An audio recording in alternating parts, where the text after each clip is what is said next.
Welcome back, Mets fans, to another week of Raise the Apple. And our New York Mets have won 6 straight. They are now 21 games over 500.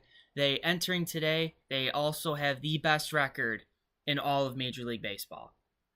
With the sweep today, though, it didn't really feel like a sweep. With the way the ninth inning went, the bullpen bends but doesn't break. But the big story today was the injury to Kodai Senga. It is a hamstring strain for Senga. He's going on the IL. It's a matter of how long, if this is a minor tweak and he'll be back in a couple weeks, or if it's a long-term thing. We won't know till he gets his MRI stuff and all that done tomorrow. A horrible loss to the Mets rotation. Mostly because of how great Senga has been when healthy. He should, up until this point, should have been in the Cy Young race with Paul Skeens and all these other guys, but no one, for whatever reason, no one else is talking about Senga just because he doesn't strike out 10 batters every time. I mean, he's got the lowest ERA in the league.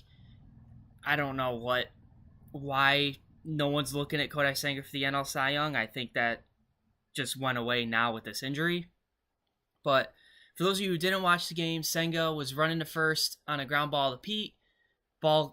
Pete shanks the throw again, and Senga comes down, lands on the base. It looked like at first, lands on the base weird, and then goes down onto the ground, and then you just see all of the life suck out of Alonso's face like you saw a ghost. And after the game, when Mendy was given the update, he said that Senga's interpreter came and talked to Pete after the game. Senga felt the strain before the strides coming into first, so it wasn't because of the bad throw and like he landed funny.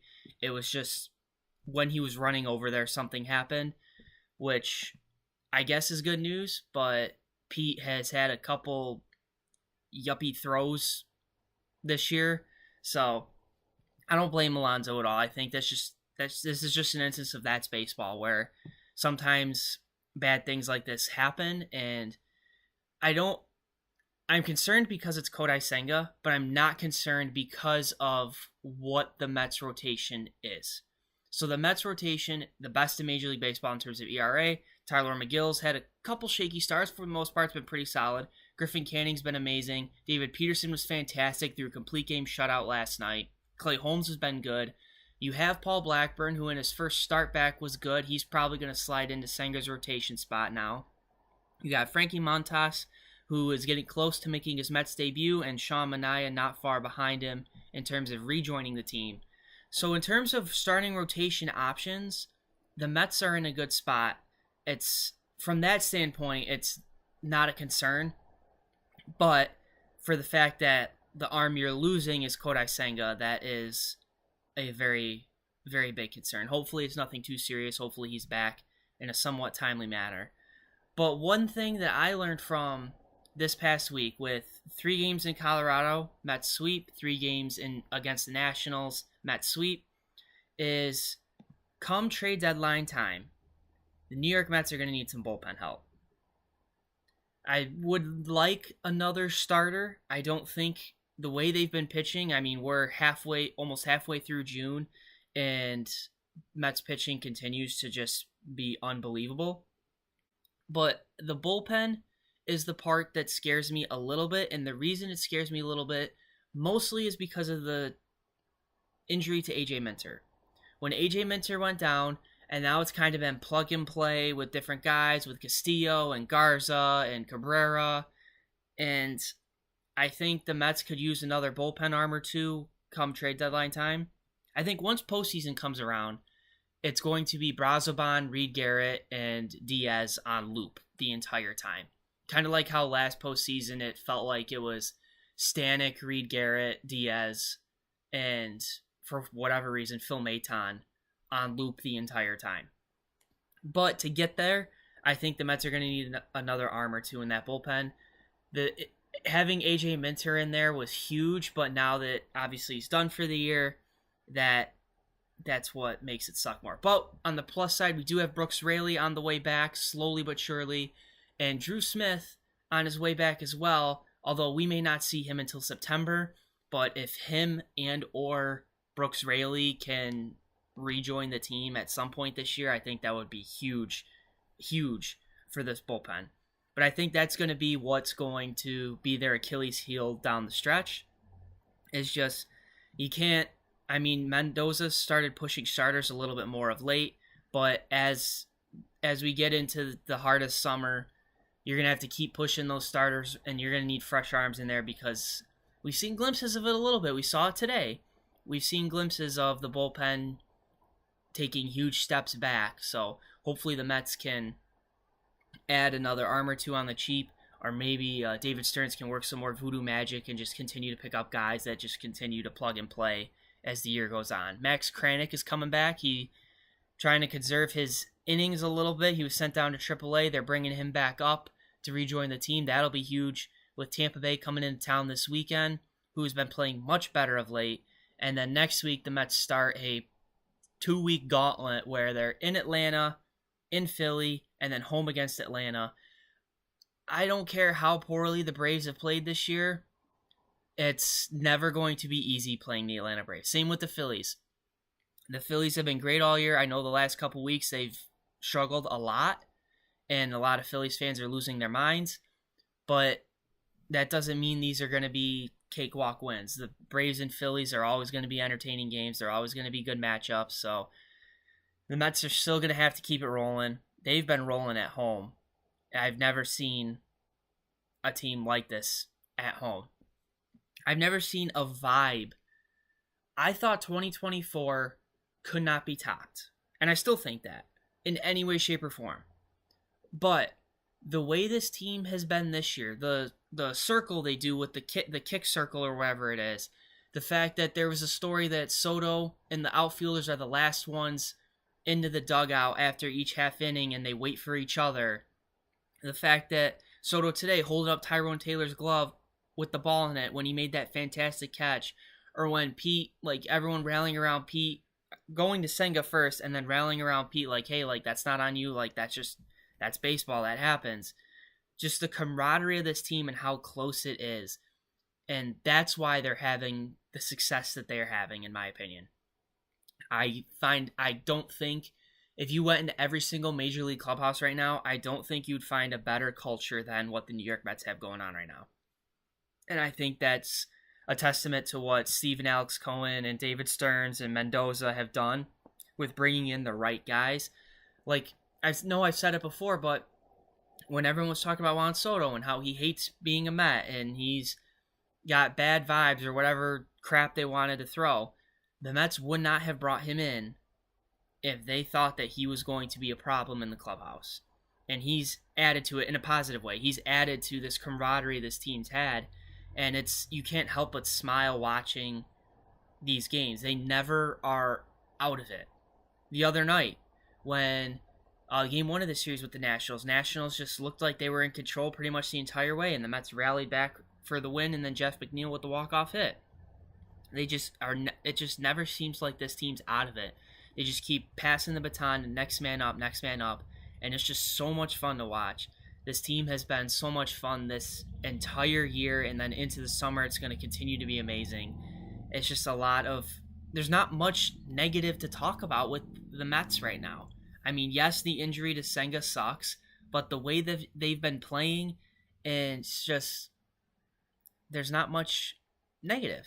I mean, the one negative that I do want to touch on, and I don't really want to call it a negative, I want to call it more of like, what are we going to do, is the catching situation. So, it's become a very big topic in Mets land over the last couple weeks, and that is the catching situation between Luis Torrens and Francisco Alvarez. In my opinion, up front, I think the Mets rushed Francisco Alvarez. I think that, and why I say that is because when he came, everyone knew he was ready, but at the same time, the Mets weren't ready, if that made sense. It was almost like to me, it was similar I know when he came up, the season was, I mean, he came up at the end of 2022, and 2023, his first full year was, 2023 was just a disaster for the Mets from start to finish. But it kind of reminds me of 2015 when the Mets brought out Michael Conforto, and they were riding a lot on him to save the Mets season in a way. And it seemed like when the Mets had him up full time in 2023, that like he was supposed to be the savior almost. And part of me just has always felt like they've rushed him a little bit. He hasn't been the top catching prospect that we all thought he was going to be. I don't think he's a bust. I think it's still way too early to call him a bust. I think people forget how young he still is. And we've seen it that he's the real deal. He's shown glimpses of it. It's been a huge struggle this year. I know he's coming back from a hand injury, so that plays into it a little bit. I'm sure it does. But when I look at Torrens and Alvarez, both of them defensively, I'm fine with both of them. They both have tremendous moves. They both have rockets for an arm. They both keep gunning down runners left and right. They both are great at calling games. I have no problem with either one of them from a catching standpoint. From an offensive standpoint, I know Luis Torrens has come back down to earth a little bit, but the way he started the year and how mediocre Alvarez was, it was like, hey, Luis Torrens needs to be starting every day over Francisco Alvarez. But again, now that Torrens has kind of come back down to earth a little bit, I don't know what the long-term plan is. I think the Mets are fine with the two of them. I'm not worried. If the Mets are in a winner-take-all game right now, I'm okay if Francisco Alvarez is starting, and I'm okay if Luis Torrens is starting. I don't think there's a preference right now with either or. You know, if this were an instance of Omar Narvaez versus Francisco Alvarez, well, then you want Francisco Alvarez every single time. But with the way that Torrens and Alvy have been performing for the Mets between last year and this year, I'm totally okay if the Mets are in Game 7 of the World Series. I would literally am okay with basically a coin flip over which one to have catching. I think both of them are fine. I'm not worried about Alvarez. Torrens is proving to be the steal of the century. It's one of those things where it's like you're scratching your head like, what's going on with Alvarez? But at the same time, you're not worried because, again, of how young he still is. He's going to need to learn plate discipline. I think that's everyone knows that. I'm sure he'd be at the front of the line to tell you that. But again, coming back from a hand injury when you are an offensive catcher, I mean, he's very good defensively, but when you are going to be one of the best offensive catchers in the league and you're coming off a hand injury, sometimes it takes a little longer to get things going. I know he had a home run in Colorado, which was great. He slowly started to show glimpses that he's starting to get in a groove again. But again, whether it's Alvy or Torrens, I'm totally okay with either one of them catching for the New York Mets. The pitching staff has been fantastic this year because of those two, because they are fantastic at calling a game. They are fantastic at nailing runners out at first, nailing runners at second, trying to steal, and they both just they've been great. And someone else who's been great that gets a lot of disrespect is Tyrone Taylor. Is Tyrone Taylor a offensive threat? Yes and no. I think Tyrone Taylor is a great timely hitter. He gets the big hits when we need them.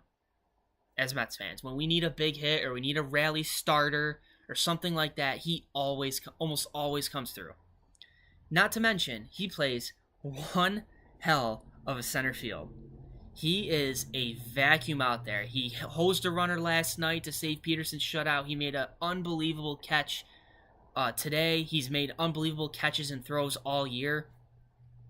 One of the unsung heroes of this team has been Tyrone Taylor this year. I know I said yesterday in the game recap that David Peterson was up there on the pitching side, but on the position player side, it's got to be Tyrone Taylor. I mean, do his offensive numbers jump out at you? No, but he's not that. He's not a offensive-driven player.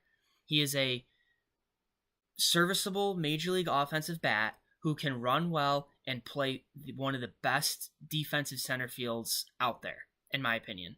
I think he's certainly in the Gold Glove conversation in the National League, the way he's been playing this year. Will he have enough playing time to warrant that? That we're going to have to see. But I think Tyrone Taylor gets too much disrespect for how much he's meant to this Mets team. But overall, I mean, like I said before, as a Mets fan right now, the Senga injury was good in a good way because it kind of humbles Mets fans a little bit. As Mets fans, we're conditioned to think and assume the worst and that everything is going to go horribly. And when everything has gone well this year, I mean, there was the week and a half stretch where the offense just was non-existent. Other than that, everything has come up Mets this entire year. And this Senga injury, while it's a crushing blow, has kind of humbled Mets fans a little bit to the point where we're like, okay, like something had to happen at some point this year. There's no way that everything was going to go perfect from start to finish. Like something was going to happen at some point this year. And it just so happens that for 2 years in a row, it's Kodai Senga getting hurt. And last year it was for a long time, and hopefully it's not that this time. Hopefully this is a short one. But that's pretty much all for this week's episode. Kind of just a quick rundown of everything going on in Metland over the last week or so. Everything's been, I mean, the vibes of this team, watching this team night in and night out is just unbelievable. You can't help but smile and have fun watching them. The Mets have the Rays coming into town this weekend before they're off on Monday and then back out on the road. The Mets have won 6 straight, 21 games over 500, the best record in baseball. How can you beat that? You can't. It's just, the sky's the limit right now for this team. But that's going to wrap it up for this week on Raise the Apple. Make sure you subscribe here on YouTube and like. Make sure you follow on TikTok at RTA_pod. And make sure you follow on Twitter. We want to thank you for tuning in this week. We will catch you guys next week, and let's go Mets.